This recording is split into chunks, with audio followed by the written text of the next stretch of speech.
Disclaimer, I am not a trained mechanic and do not advise that any tampering with your ECU or DCU should be permitted, specifically if you still have warranty on your tractor. Any attempts to modify or change your ECU or DCU may void your warranty. This video is created strictly for a manner of education and knowledge, not intended to be used unless you're a trained professional. Alright guys, want to make a quick video here of a TYM 1054 2019 model. Just picked this tractor up from an auction site. Had some hydraulic issues going on when I first picked it up. Hydraulics were real jerky, squelch coming out of the hydraulic pump. Figured I'd probably be replacing a pump on the thing. As you can see, it's a nice blustery day out here in Colorado tundra. But anyway, so when I got the tractor home, I had 812 hours on it. You can see playing around with it, I got about 820 on it now. The hydraulic pump issue was resolved by just a general service. The tractor had never once had a service done on it, still was running factory hydraulic filters on it. So got the hydraulics working. As you can see, we run nice and smooth here now. No problems, and we can go up and down, no issues.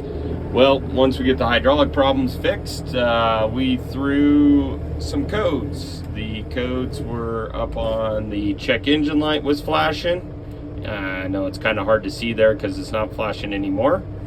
And then down here next to the kilometers per hour section, we had a red SCR warning light flashing in unison with the check engine light. Okay, once that happened, the tractor went into a limp mode. Did not allow me to go above about the RPMs we're at right now. Just a low idle RPM. One workaround to get your tractor moving a little bit quicker in a limp mode is down here on the right. You have your throttle. Pull your shrouds off, you've got your throttle, and then down there you've got a throttle sensor. If you disconnect the throttle sensor, you'll gain about 400 RPMs and run about 1400 RPMs in the limp mode. Okay, so that's the first thing, or second thing. All the dealerships will tell you there's no way to clear the codes without going to the dealership. Well, I did some research, did some digging, did some poking. Ended up purchasing an OBD link from Amazon. That's the MX because I run an iPhone. Now an Elm 327 scanner on some different softwares, not iOS software, will work probably even better.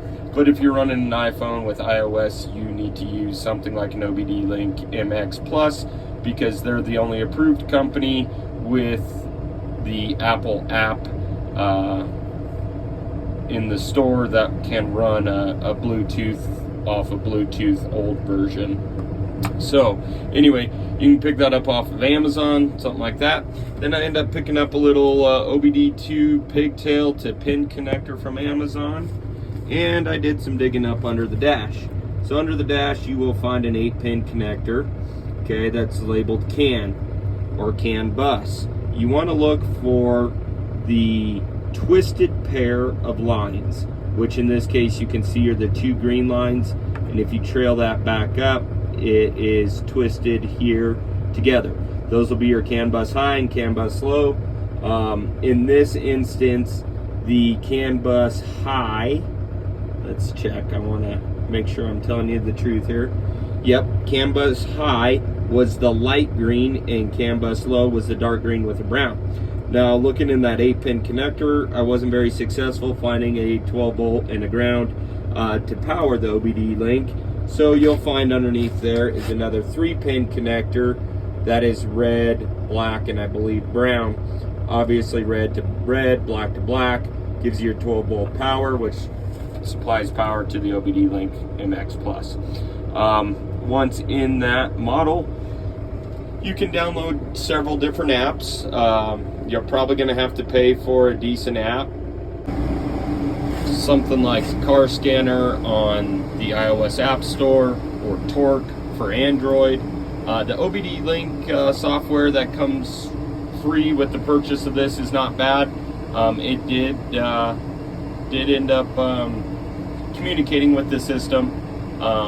Both protocols that the car scanner and the OBD Link software connected to the tractor on was the iOS 15, I believe 764. I will verify that for you guys. It was not the SAE J1939 protocols, which I thought it would be. Doing some homework on the iOS protocol that it connected to was a European model that connected. Now I can get live data off of this tractor, to include my cat sensors, temp sensors on the cats, as well as RPMs, coolant temperatures, just as Mark and some of the others had talked about off of the Murphy scanner. But if you're going to be able to run a Murphy scanner, then one could theorize that you can run something like this and do something similar. So anyway, I was able to read all of the codes in the PU and B formats, the actual raw code as well, and discovered this tractor had 8 different codes going on with it. But at the same point, I was also able to clear the codes using the OBD Link software or this car scanner software. So I know a lot of you guys out there are struggling with codes and dealerships being hundreds of miles away. I think we're all probably in the same boat, and this will probably help you out a little bit.